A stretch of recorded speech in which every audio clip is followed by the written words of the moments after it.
That's not true! That's impossible! Comme les joueurs ont trouvé ça cool, on continue. Mais avant de commencer le deuxième scénario, petite technique perso, avant la partie je crée des attaches entre les personnages et l'environnement. Je discute avec les joueurs sur le pourquoi les personnages sont en Vodacce. Par exemple, je propose que Erwan soit mandaté par sa famille pour enquêter sur les tensions entre la Castille et la Vodacce. Je suis riche. À ce moment-là, j'ai à nouveau pas encore d'idée sur ce que je vais faire. Le groupe se rend à Villanova. L'occasion de se rendre compte que Matteo, un des jeunes gardiens qu'ils ont laissés en vie, est le neveu du maire Silvano Villanova. Inutile de préciser que le gamin s'est fait engueuler. Figlio d'una troia! Ma io ti tronco! Oi mamma! Vieni qua!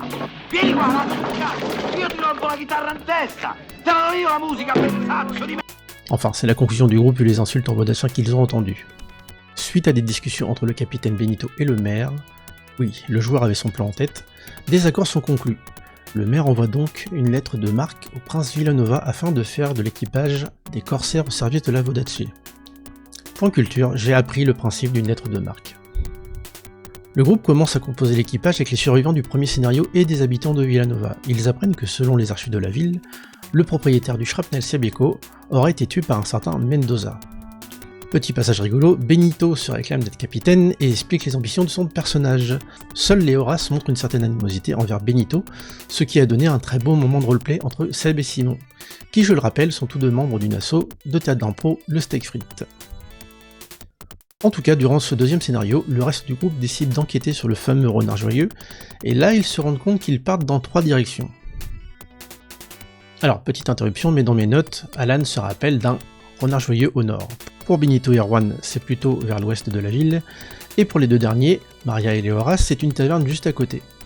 Je rappelle le pitch de départ, après une nuit au renard joyeux, vous vous retrouvez offert dans la cale d'un bateau. Donc leur équipement respectif est dans la taverne où ils ont été capturés. Donc ils se séparent et ne vont pas tous là où je pensais.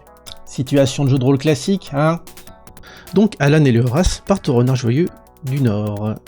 Ils verront un symbole étrange ainsi qu'une abomination à quelques tentacules qu'ils vont combattre. Et vaincre. D'ailleurs je balance l'info comme quoi le symbole étrange de la taverne est le même symbole que celui du bracelet d'Alan. À ce moment-là, je savais pas du tout où j'allais, ce que je ferais de cette phrase. Ensuite, Maria a décidé d'aller seule à la taverne où elle avait été. Le joueur espérant ne pas tomber sur une abomination comme ses camarades précédents. Mais par chance, elle trouvera une taverne fermée. Assommera le brigand à l'intérieur et trouvera ses affaires ainsi que celles de Léoras. Affaires qui resteront sur place. Tant pis pour lui, dira le joueur de Maria. Situation de jeu de rôle classique, hein? Puis Benito et Erwan trouveront une taverne en cours de rénovation et négocieront leurs affaires grâce à leur bagou. Le groupe partagera les différentes informations obtenues, comme les barils marqués contenant le poison ayant permis la capture des différents membres du groupe au début de l'aventure.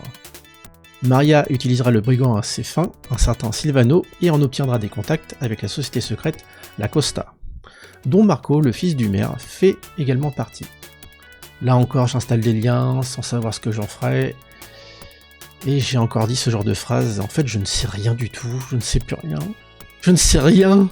Enfin, la créature abattue par Alan et Léoras sera ramenée à la garnison de la ville pour être analysée.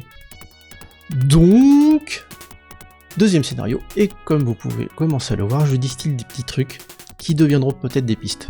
Comme le fait d'avoir dit à Alan que le symbole de son bracelet est gravé dans un coin du bateau. Ouais, j'ai fait ça au début du scénario comme un vieux fourbe.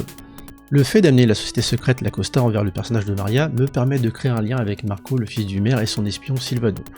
Tout ça va me permettre de donner des informations entre les deux scénarios. Ils entendent aussi parler d'un allié de Mendoza, un certain Esperanzo.